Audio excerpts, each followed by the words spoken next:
La Côte d'Ivoire a enregistré vendredi 36 nouveaux cas de coronavirus, portant le nombre total de cas confirmés à 480.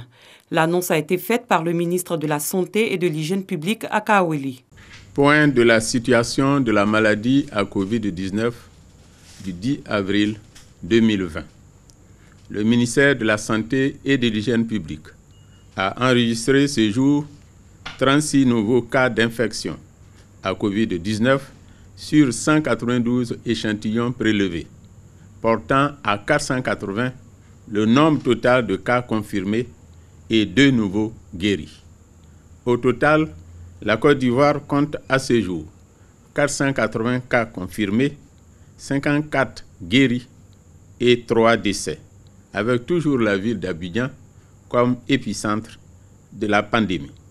Face à l'évolution croissante du nombre de cas, le ministère de la Santé et de l'Hygiène publique salue les décisions prises par le Conseil national de sécurité le jeudi 9 avril dans le cadre de la lutte contre la pandémie, particulièrement celles qui permettent de freiner la propagation du virus.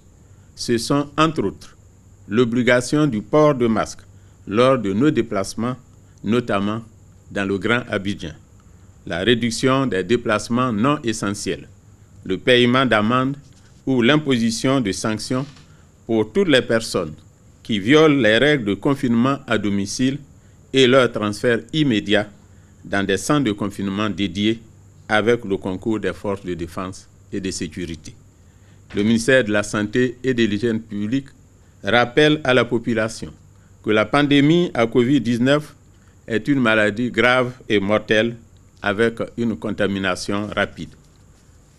Aussi, est-il important de poursuivre les mesures de prévention mises en place et surtout de les intégrer dans nos habitudes quotidiennes si nous voulons freiner la propagation du virus. Par ailleurs, devant l'apparition de signes tels que la toux, la fièvre et les difficultés respiratoires, veuillez contacter en urgence les numéros gratuits suivants, le 101, le 119, le 125 et le 143. Depuis plusieurs semaines, le monde entier est secoué par une crise sanitaire provoquée par la maladie à coronavirus. Le respect et l'application des mesures d'hygiène et de protection prises par le gouvernement contre cette pandémie est donc primordial. 9h à Bobo. Doriane Touré, élève en classe de CM2, sert des clients. Elle aide sa maman vendeuse de beignets. C'est à 7h que démarrent les cours diffusés à la télé. L'alternative pour sauver l'année scolaire plombée par la crise de la maladie à coronavirus. Interpellée par son père, Doriane se précipite au salon pour suivre les cours. Mais il est difficile de le faire dans cette ambiance familiale bruyante. C'est pas facile d'apprendre les cours à la télé. Pourquoi? Parce que mon petit frère m'empêche d'étudier et aussi il y a le bébé qui pleure. Moi-même, j'ai du mal à voir parce que j'ai mal aux yeux. Des difficultés que reconnaissent les parents de la petite Doriane. Quand on regarde la télé, c'est flou. Pour ma fille aussi, elle a appris Dieu. Vraiment, c'est pas facile. Si tu peux m'aider pour faire que ça puisse un peu, l'écriture peut être un peu grand, pour que les enfants puissent suivre les cours là, c'est bon.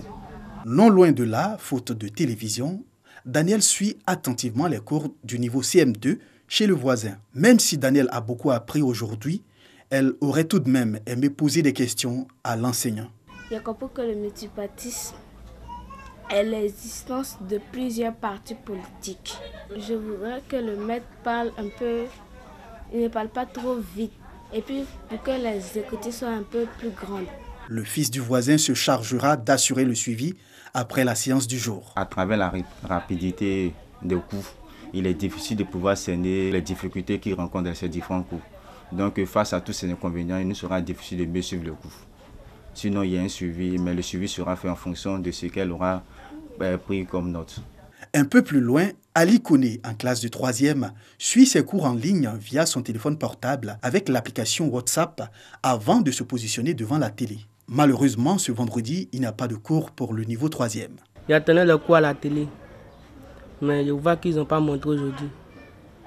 Donc je ne sais pas pourquoi. Le cours du jeudi parlait de coordonner le vecteur, mais c'était trop rapide. Elle a donné un exercice qu'on n'a pas eu le temps de prendre. Autre décor, même réalité. Yassimène Kwame, en terminale D, n'aura pas également son cours à 11h. Elle est déçue. Le programme qu'ils avaient mis en place est du lundi au vendredi. Aujourd'hui, vendredi, je constate qu'il n'y a pas eu cours. J'aimerais que ça soit comme ils l'ont dit, quoi. S'il y a un changement, qu'ils nous disent, ça sera plus efficace pour nous les élèves en classe des amis. Nous nous rendons à l'Inspection générale de l'éducation nationale, de l'enseignement technique et de la formation professionnelle. Ici, Ibrahim Kourouma, inspecteur général, essaie de comprendre l'indisponibilité des cours du jour sur RTI2 pour les classes de 3e et terminale. Sur la chaîne, il n'y a eu que le cours de CM2. Ça a été des erreurs dans la programmation. Nous présentons toutes nos excuses honnêtement à la population, à ces enfants-là. Parce que ça pourrait les démobiliser et tout. Pour nous, ils ont droit à un cours niveau CM2, à un cours niveau 3e et à un cours niveau terminal. On a dit, et on le dit toujours, que les classes intermédiaires vont suivre. Démarré le jeudi 9 avril, Mon école à la maison rencontre déjà des difficultés que l'inspecteur général compte résoudre. Les problèmes du tableau. Il y a un problème de lisibilité pour voir. On m'avait dit aussi le débit des enseignants. Ce sont des choses que nous sommes en train de corriger. Certainement que la semaine prochaine, parce que je vous signale que le lundi et le mardi, ça va être des rediffusions. Mais à partir du mercredi, vous verrez les effets déjà sur les autres. Et nous risquons même de reprendre un peu ceux qui sont passés après. Parce que quand on est conscient qu'il y a des problèmes à des endroits, autant les corriger. Mais comme il ne faut pas arrêter la production, nous poursuivrons la production tout en mettant déjà, tout en ajoutant les inputs de tous ceux qui nous font des remarques. Mais vous savez, on construit quelque chose. Comme disent les Chinois, je les prends en titre, ils disent un long voyage commence par un premier pas. Que les Ivoiriens se disent, Manankandia Kamara veut faire un long voyage avec eux. Mais pour faire un démarrage, il faut bien faire poser un premier pas. Initiés pour maintenir les élèves dans l'esprit d'étude, les cours de Mon école à la maison sont accessibles du lundi au vendredi sur RTI 1, RTI 2, Radio Côte d'Ivoire et Fréquence 2. Les cours sont également disponibles sur le site internet du ministère de l'Éducation nationale, de l'enseignement technique et de la formation professionnelle et sur Facebook.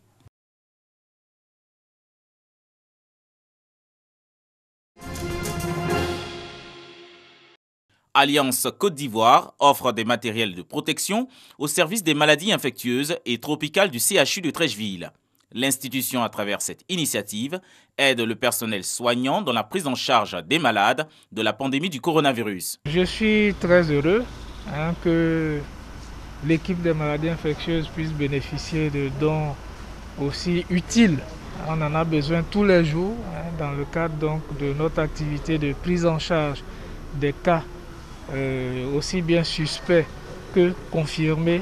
À l'Institut Pasteur de Cocody, un chèque pour 660 tests réactifs est remis à la direction pour le diagnostic des cas suspects de Covid-19. Au total, 20 millions de dons ont été distribués par l'entreprise d'assurance pour la prévention contre la maladie à coronavirus. Vous savez qu'à l'heure actuelle, compte tenu de la pandémie au niveau mondial, la plupart des pays peuvent rencontrer des difficultés dans l'approvisionnement en tests pour le diagnostic du Covid-19.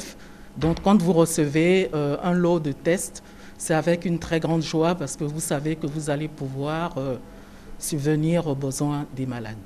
L'idée, c'est de démontrer à la population que derrière la protection qu'on leur offre à travers nos services d'assurance, il était important pour nous de leur démontrer que dans ces moments difficiles, nous demeurons à leur côté. Cette société d'assurance a déjà réparti plus de 60 millions de francs CFA dans des pays africains touchés par la pandémie du coronavirus.